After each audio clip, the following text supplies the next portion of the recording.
Good morning, John. Good morning, David. Good morning, Harry. Morning, Bill. Morning, Sharon. Christine, good morning. Scott, how are you this morning?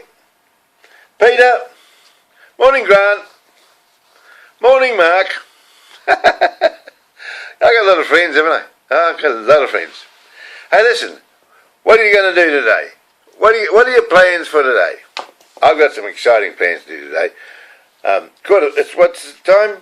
1:45 in the morning. I'm out of bed. The reason I get out of bed is I can't sleep. I'm working stuff out, so I get out of bed and I start doing stuff. But don't you hate it when you do stuff? When you type out stuff and you have it all ready and you forgot to save it? That happened to me yesterday.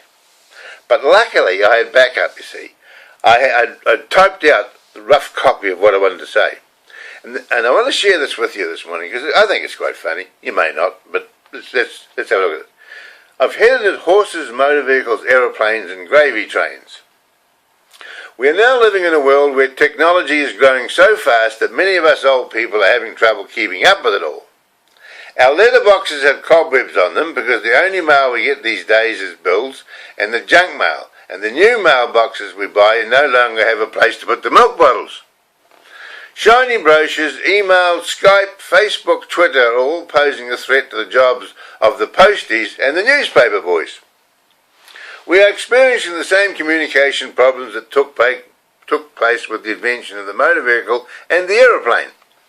Many older generation of yesteryear refused to ride in the horseless carriage, and even today only a small percentage of the older generation are prepared to embrace modern forms of communication. Many refuse to trade in their old cars for new ones with power steering and air conditioning. I must admit, I sometimes still put my hand out the open window to let people know behind me that I'm stopping or going around a corner. I bought my first computer in 1989 and it was a Commodore. And in the same year I traded in my old Holden car for a Toyota Corona with power steering and air conditioning. A year later I was made redundant following a company merger. In those days it was called DCM, Don't Come Monday. There was no such thing as personal grievance claims in those days, so self-employment was the obvious answer for me. As I built my business, I employed and provided an income for many people, and now I have been branded by the system as a bad employer who sacks people for no reason. They have robbed me of my life savings, so my descendants will still have to keep working a little longer to pay for my rest home fees and the 3 drawers that will hold all my belongings when I'm old. Never mind, with all these new pills and ointments, there's something that will never change, and that happens in the smallest house in the room.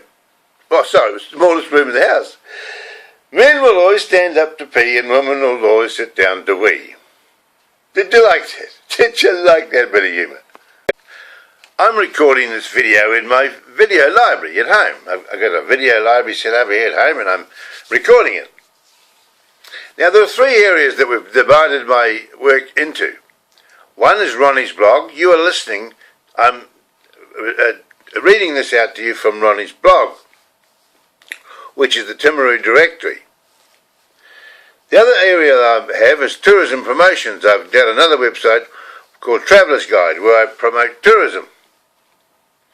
And I'm just building a new website called Self-Development, Personal Self-Development, where I'll be training people, educating people on how to think like a winner and other stuff. So I'm excited about the future. But what about you? Have you set some goals? Do you know what you're going to be doing this year? You know, I remember I wrote a letter to a newspaper once called the Timaroo Herald. They used to print my letters in those days, and I wrote and I criticised the community for not embracing personal self-development in the schools. And I got a phone call from one of the head people at the Timaroo Boys High School, and they asked me to come along and train the young fellas that were leaving school, giving them some hope for the future. So I went for 7 weeks going to that school. Every week I'd go and give them a lesson. And at the end of when I started, I got them to hold their hand up and say, what are you going to do when you leave school? How many people have decided what to do when they leave school? Well, about 25% of the people in the room had decided what they wanted to do when they left school. So I worked on them, and by the time at the end of the course came, 85% of those people in the room knew what they're going to do when they left school, because I'd got out of them what they're good at, their talents, the weaknesses. I separated the weaknesses from the strengths, and identified what they were good at. And it really pleased me one day when a young fellow came up to me and he said, "You remember me? Are you Mr. Bishop?" And I said, "Yes." And I said, "Do you remember me?" He said, "I was in your class at school, and you taught me how to think positively." And he said, "I've been to Australia and I've made a lot of money, and I've come home and I'm going to build a house. And I want to thank you," he said, "for changing my life, because I could have quite easily gone down the wrong path, but you steered me on the way to success through your teachings." So I really appreciated that boy, and he really appreciated me. And this is what I'm doing. I'm trying to help people. Look, I'm 72 years of age. I don't want a new career.